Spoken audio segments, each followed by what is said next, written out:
begin with a growing wildfire burning along the Grand Canyon's north rim. The Dragon Bravo fire is now the largest wildfire in the U.S. mainland. Crews are bracing for worsening weather today as they work through bone-dry conditions, heavy winds, and extreme heat, trying to get the fire under control. The fire is just 11% contained. The fire was sparked by lightning on July 4th and has now scorched nearly 180 square miles of land. That's about 3 times the size of Washington, D.C. Experts say the fire is intensifying enough to create its own weather, in fact. This time-lapse video shows a fire cloud forming in the sky, which tend to form over raging wildfires and volcanic eruptions. Joining us right now to discuss is Lisa Jennings, a firefighter and fire information officer with the Southwestern Incident Management Team, and she's also joined by her interpreter. Lisa, great to see you. So you're bracing for more critical fire weather today after a more humid day on Friday. What is the latest there? Yesterday, we had a great window of opportunity, and it was really the first good weather day we've had in almost 2 weeks.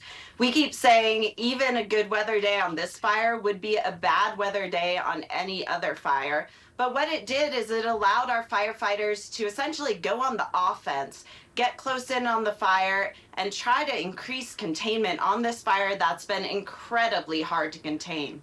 Wow, I mean, these pictures are extraordinary.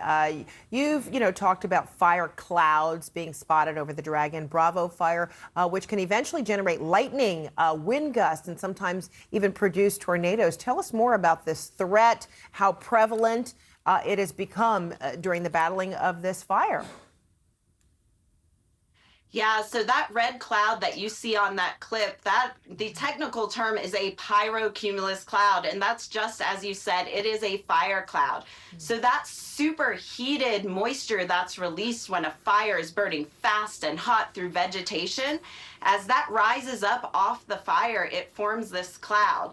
That cloud is over 24,000 feet in the air, which for a normal cloud, that's about the height that clouds are at. But if you think this cloud originates on the ground, so an immensely high smoke column, what happens when it gets that high and forms into that fire cloud is then it begins pulling additional smoke and fuels into it, so it gets an updraft wind, and if it can get high enough, that wind can become a downdraft and spread fire out in all directions.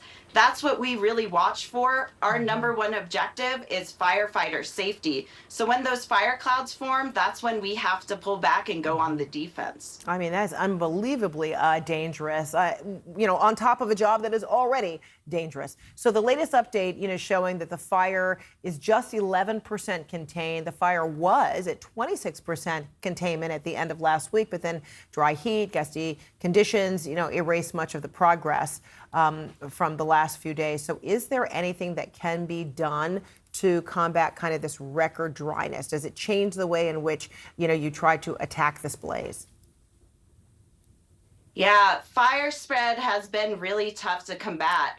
When a fire grows, there are 3 things that go into it. The first is the weather, and that's the piece that's been really against us. We've had historically dry conditions for almost 10 days now, except that small window we had yesterday.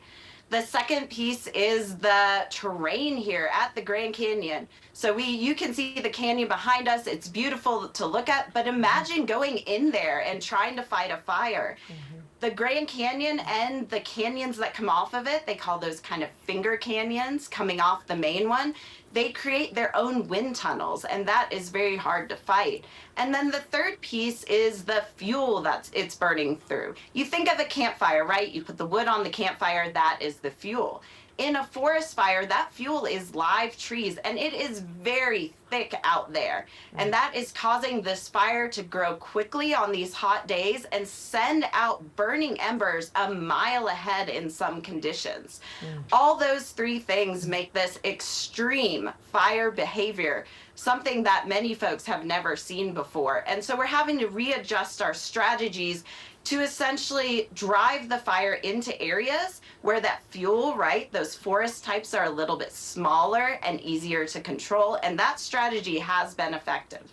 So I wonder too, Lisa, I mean, how are firefighters, how are these teams traversing? I mean, you just described this is very rugged terrain. This is difficult. You're talking about the fingers, throughout the Grand Canyon. I think when tourists think about the Grand Canyon, they think about, okay, mules, helicopters, driving to certain places. But now you're talking about battling a blaze there on the northern rim. So how are firefighters getting to those, aggressive, fire areas?